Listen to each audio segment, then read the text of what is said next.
I'm so happy that I'm live today. So let's get into it. So I want you first and foremost to tell me how many coaches you work with. Tell me how many of these coaches that you've worked with, you've bought their program, you've maybe listened to maybe three or four. I'm so happy that I'm live today. So let's get into it. So you listen to maybe three or four modules, and then you're just like, okay, I've heard everything I needed to hear. You took this money, you invested, finish the course, study it, stop reading a book once, go back and study it. I remember the first book I read when I was starting my self-help journal or my self-help journey. I read this book called How to Marry Rich, and I was so shocked that this was even on the internet. I'm like, what? This is on the internet? And even now with my clients, I probably know the chapters by heart. I know some sentences by heart, but I made this get into my brain because I decided that this was my destiny. I remember when I was starting my journey of entrepreneurship, and I started off with a mastermind. There was one woman who used to shop at Nordstrom with me who came. There was another woman who she went to high school with me, and I think it might have been the three of us. I would type up these papers. We would meet at Panera once a month. My high school friend where we weren't even friends in high school. She saw my post on Facebook. She liked it, and I messaged her and I said, would you want to come? We had never talked in high school, which was perfect because now, we got to connect. But I started this journey, and me putting that out there, I could have been so scared. I could have been like, oh my God, nobody's going to show up. I had to personally message her and say, do you want to come on Tuesday? And she ended up being the one who stuck to the group, meaning other people had other things going on in their lives, so they couldn't come all the time, which is absolutely normal. But she got to watch my life go like this, down and all the way up. So after that, I started my mindset business.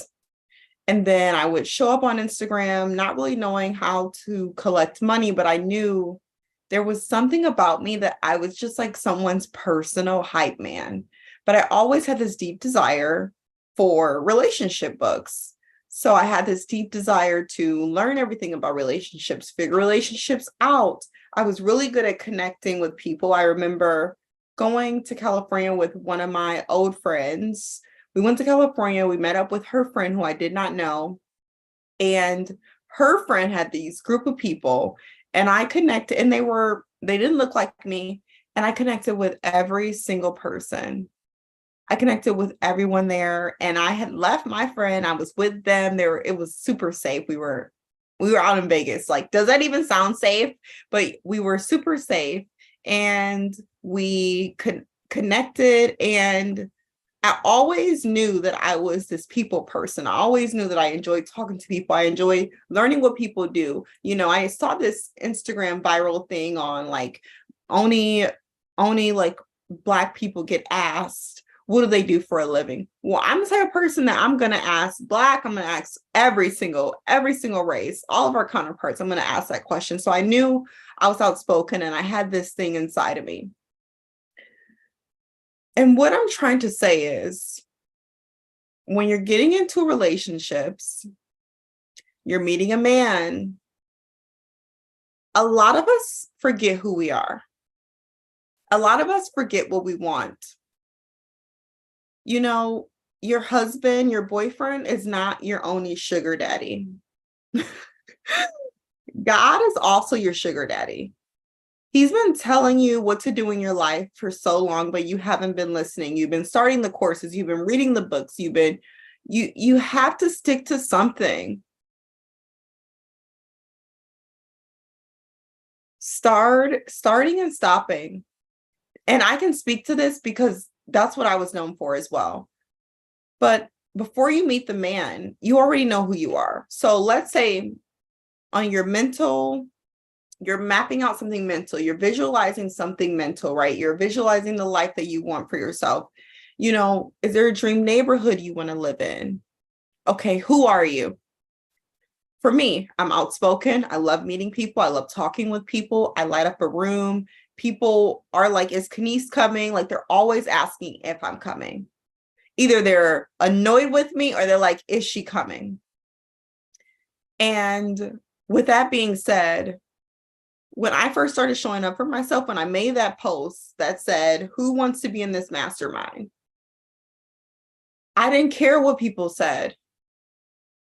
I showed up. Me and my a person who became my close associate of mine, we were the only two people there, and I was typing up a piece of paper when we would go to the Panera, and we would write out our goals. We would write out all these things.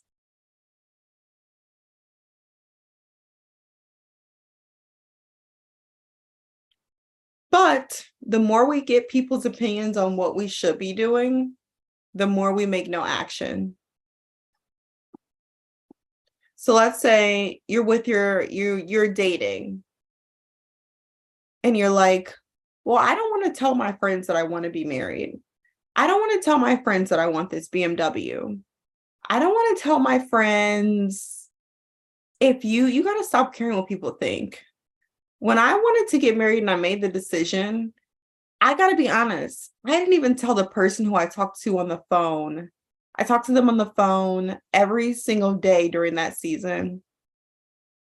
I didn't even tell them. So when I got married, they were like, wait, what's going on? Because at that moment, I stopped caring. I showed up for myself. I stopped caring. A lot of times we forget who we are. And for some reason, someone else's opinion of us becomes everything. So I want to say, stop caring, get started. You want to marry the man? Stop caring, get started.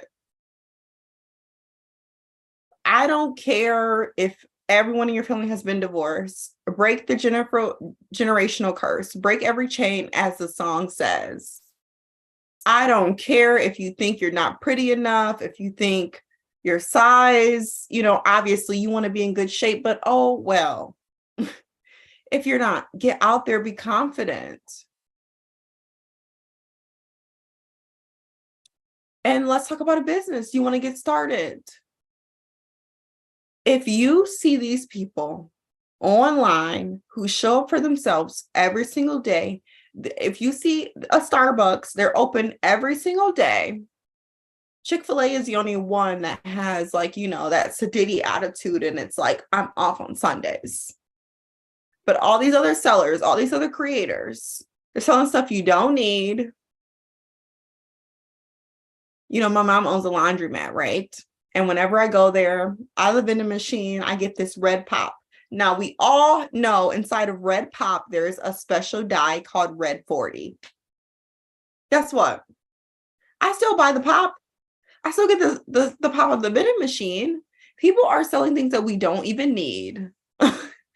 And with that being said, you can sell things just as well. Don't get with a guy. Like, you want to be a guy's trophy wife? That's how you become a trophy wife. You become a trophy wife by getting started in your gifts that you have right now. It can't be all on him to show up with you and then you're the ornament. There needs to be some layers to you. Who are you? I know who I am. I'm outspoken. I love having a good time. I'm literally like a god. I think I'm a prophet, let's be honest. But hey, that's for somebody else to maybe say. I know that I love to serve. your birthday is coming. If you're close to me and I actually know it, let's put up some decorations. A party's coming. I'm doing decorations. My husband is having a thing. I'm doing decorations. That's hot, right? That's a trophy wife. But a lot of women are like, well, I don't want to cook for him, because Instagram said, baby, stop caring and get started. I'm not saying you got to cook this man 3 breakfasts, 3 meals a day, but you have to get started. Even if it's you cook one time. Oh, well, you cook one time for him. Does that make you like acting like a wife? I don't think so. There's some wives who don't even cook. If you're into cooking, but you're using Instagram as this thing to say, don't do it. When I'm coaching clients, I give them all the tools they need, but only they know when to break all the rules. Only they know when to break all the rules. So I want to say to you, stop caring and get started. Get started with going back, looking at those courses that you bought and restudying them. That's what they would make you do in school. You would have to memorize everything. Life is depending on you to stop caring and get started. I met someone today. We were talking and it was like 8 a.m. I didn't even mean for it to get that deep, but it got deep, right? Like, semi-deep. It wasn't surface. So she asked me about my life. She knows a little bit about it already. And I told her about it a little bit more, what's been going on lately. And I said, do you have any kids? And she said, I always wanted kids. I always wanted a husband, but it wasn't in the cards for me. That is the biggest lie I've ever heard. It's the biggest lie I've ever heard. Lies you tell. I didn't say this to her, but I'm saying this to you guys. She's in her 80s now, so she's come to terms and she said that. But for me, I look at her and I see a whole nother life for her. I don't want you to be that 80-year-old that a person sees a whole nother life for. Me and my husband were watching Hoarders the other day. This woman waited 45 years for this woman to marry her. He had been her boyfriend for 45 years. But he said, what was holding me back from getting married to her is that she's a hoarder, which we can unpack that whole thing about him sticking around for her for 45 years and being in a relationship for 45 years, not getting married because her house was literally unlivable. She had put so much in his house, so much in other people's house. He just wanted her to clean out her truck. She didn't. So they never got married. They never got to have a family. They never had any kids. And so at this point in her life, she got on this show. She did this one episode with them. It was very hard for her to let go of some of her things just because of, deep trauma, probably dated back all the way to when she was a child. She's holding on to these things. Her boyfriend that she's had for 45 years always wanted to marry her, but she couldn't let go of these things. She couldn't get started. So now he has, how do you say it? Multiple sclerosis. He was on a cane. The pictures that they showed when they first started dating, they were young. This man was handsome brunette man. Life passed them by in that 45 years. It passed them by. They never got started. So on the day that her house was cleaned out, and really her whole house wasn't even cleaned out. Her attic was still junky. Her basement was still junky, but it's a show. All they can do is like the main floor. So when all that gets clean, he gets on his knee, he proposes. They're in their 80s now. They're in their 80s now. They are in their 80s now. Their life was back then. So I'm just saying, How many examples do we need of people not getting started? How many years need to go by of you saying, oh, I wanted to do this. I wanted to do that. I wanted to get married. Okay, so how long have I been on? Let me take a look and see. Is anybody in here with me? If you are, I'll wait for you to just say hi to me in the chat. And then I'll make my grand exit. And I had a really good time. I felt very passionate when I was speaking. Also, I want to let you know my program is going to be September 11th to September 28th. It's a 3-week commitment. We are going to be talking about all things speeding up your journey to getting married. So that is foundational tips for you. So meaning how to start the relationship, online or offline, how to start the relationship with this man that you like or these suitors that you like, and how to speed up the process of marriage. So people wait 2 years. As you know, I'm against waiting 2 years. I'm sorry. I just don't even know where people got it from. It's an unoriginal thought to wait 2 years. It's a modern hookup culture thought to wait 2 years. So I'm going to be speeding you up. I don't care if you're single, if you're in a relationship, this is for both people. Both people, whether you're in a relationship or you were going to be, you need to know the foundational steps, because I don't want you to go through a million coaches how I had to go through. I don't want you to have to do so much when I literally documented my process on how literally someone broke up with me. And then I met my husband 30 days later. I just don't want you to go through, like, if we can cut your journey in half, why wouldn't you? All right. I